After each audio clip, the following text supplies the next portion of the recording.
guys, this is Jan and Joy's Vlog. For today's video nga guys, ay mangunguha po ulit ng lansones yung nakarang. Ganda ng panahon. Kaya ngayon guys, mamimitas ako ng duko at lungkong. Samahan niyo ako.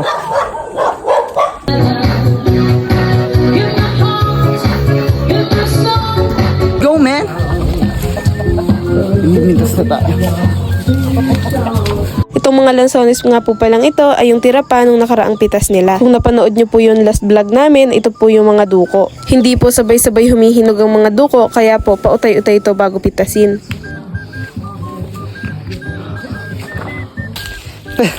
Bago ang lahat, may naamoy akong durian.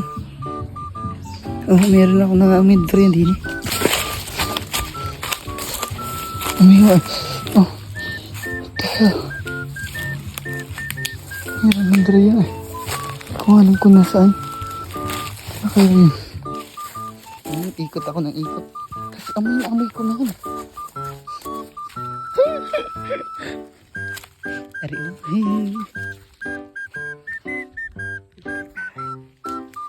Meron pa. Tignan natin. Tignan natin. Yun yan. Ito lang isang nalaglag. Ew. Para mga pandiinan men oh. Binuksan na natin men. Kasi baka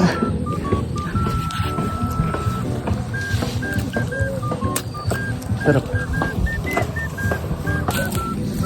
Amen. Balik ko lang yung amin nakukuha pa. Duko. Ay, fuck. Nga pala sa duko ay pipitasin din nila yung longkong na lansones. Dito nga pala guys sa probinsya ay maraming trabaho. Basta masipag ka lang magtrabaho at saka matyaga ay hindi ka talaga din magugutom. Gaya na nga lang guys ni Nakarangi, after ilang years nagbunga na rin po yung kanilang paghihirap sa pagtatanim. Syempre po kailangan din ng pagtsatsaga sa paghihintay dahil po pag tinanim hindi naman agad yun bubunga. Syempre po mga ilang years pa bago ba bumunga.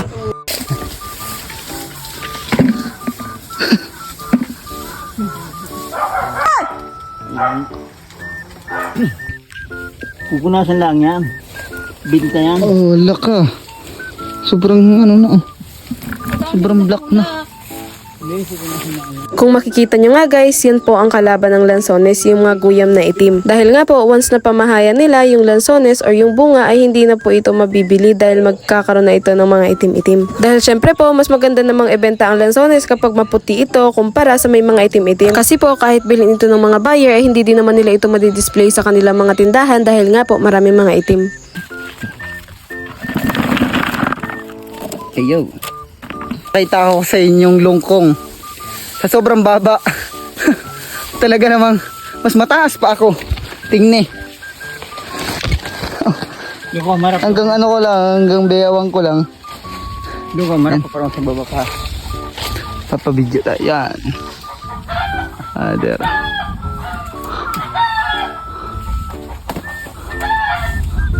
Padre yan eh. Ano ha? Yun. Yun ho.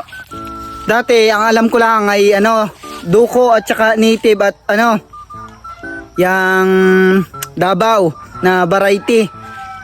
Yun ho, bumili si na mama at papa dati ng ano, ng lungkong at ariho talaga yung ano, yung kanilang bunga. Yung pagkabunga nila para silang native pero mas malalaki sa native, sobra o tingnan mo. Tingnan niyo ho. Yan. Ang kaibahan sa native, tingnan niyo dik-dik yung kanilang ano, yung kanyang pagka ano, bunga. Dik-dik yan oh, walang space para sa kanya. Aray ko. Yan guys. At pagkukumpara nyo naman diyan sa ano, sa duko, hiwa-hiwala yung kanyang bunga at saka madali siyang mapitag. Tsaka ang pagpipitas ho ng duko, ano, pitaw-pitaw. Yung pitag-pitag baga ho. Yan. Ganun ho pag namimitas ang duko. Kumpara ho dito sa lungkong na para silang ano, Davao at saka sa native din lang ho pag namimitas o pipitasin. Yan. Guys, kung kayo magtatanim ng lansones, ano, ang piliin nyo na yung quality. Yung Davao, I mean yung lungkong at saka yung ano, yung duko. Yan. Matataas talaga ang kilo ngayon. At yun nga ho guys, papakita ko sa inyo yung ano, yung kapag alam yung ginuguyam yung ano, yun yung mga lansones yan. Ganyan, tapos maiitim. Awang ko, naiihian natayan ho ng ng guyam. Yan, halos ganyan kapag mayroong mga guyam mo. Yung insecticide ho. Yun, make sure na yun ang ina-apply nyo dito para hindi maging gana rin sa amin. Yung hindi siya nangingitim. Baka yung kanamay. Yan ho. Ang iitim. Gawa ho yan sa guyam. Kung hindi kayo mag-a-apply ng insecticide dito sa mga gantong lansones ninyo, Take a look, this one. ganyan yung mangyayari. Tingnan nyo naman guys, talagang mapapa-thank you Lord ka na lang pag nakita mo na ganito yung bunga ng mga lansones mo. Kahit maliit pa yung puno ay talaga nga pong hitik na sa bunga. Yan. Ang dami din puno pala yun din. Ano pa ho? Yan are Are ho'y kakunti, parang kakunti ang ligha. Guya may kaya niya maunti lang, pero aring mga are wala man Yan. Hindi siya guys pinamahayan ng guyam kaya hindi man maitim. Guys, yun ho. Yun ang kagandahan sa pag nakatira ka sa probinsya. Are ho'y hindi mo nabibilhin. Pwede nyo hong nakawin. Pag lang ho kayo magpapakita sa may-ari. Okay? Pero make sure na humihingi kayo, men. Mas maganda yung humihingi kayo kaysa magnakaw. Yun lamang guys for today's video. Salamat po sa inyong panonood.